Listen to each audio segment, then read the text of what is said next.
இன்றைய வேத வசனம் சங்கீதம் 73:28. எனக்கோ தேவனை அண்டிக் கொண்டிருப்பதே நலம். நான் உமது கிரியைகளை எல்லாம் சொல்லி வரும்படி கர்த்தராகிய ஆண்டவர் மேல் என் நம்பிக்கையை வைத்திருக்கிறேன்.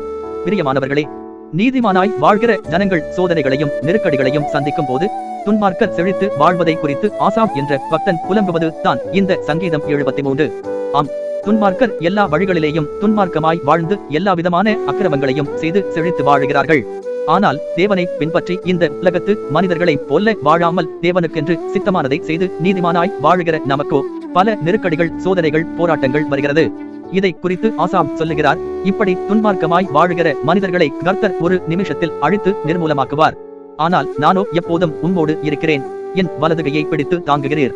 அவர்கள் உலக காரியங்களையும் சொந்த ஆற்றலையும் நம்பி அண்டிக் கொண்டிருக்கிறார்கள். நானோ உண்மையே அண்டிக் கொண்டிருக்கிறேன். உண்மை அண்டிக் கொண்டிருப்பதே நலம் என்று அறிக்கை செய்கிறார். அன்று ஆசாப் புலம்பனது போல இன்று நாமும் புலம்புகிறோம். இன்றைக்கும் நம்முடைய கண்களுக்கு எதிராய் ஒரு சில மனிதர்கள் துன்மார்க்கமாய் வாழ்ந்து தேவனுக்கு விரோதமான எல்லாவித காரியங்களையும் செய்து செழித்து இருக்கிறதை பார்க்க முடிகிறது. நாம் அதை கண்டு பொறாமைப்பட வேண்டாம்.